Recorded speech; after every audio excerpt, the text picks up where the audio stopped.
Oui, Président, bonjour. Messieurs, bonjour.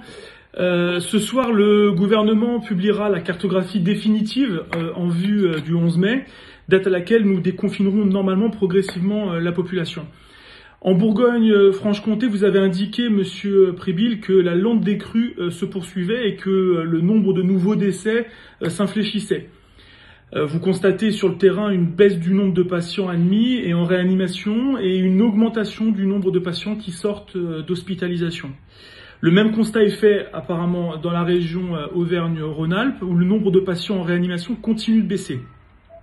Alors le Premier ministre a fait part de son objectif d'atteindre une capacité d'au moins 700 000 tests virologiques par semaine au plan national à partir de lundi.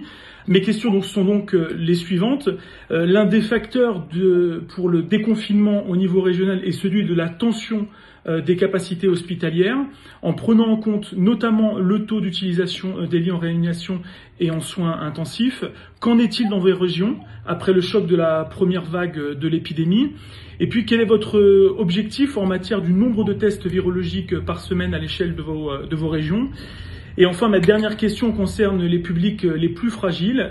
Dans la métropole de Lyon, il a été indiqué qu'une attention particulière serait portée aux personnes âgées et en situation de handicap, ainsi qu'aux établissements de protection de la France. Donc je suis particulièrement attentif. Quelles sont vos recommandations en matière de dépistage et d'accompagnement de ces publics fragiles?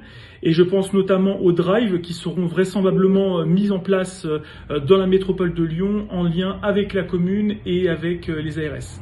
Merci.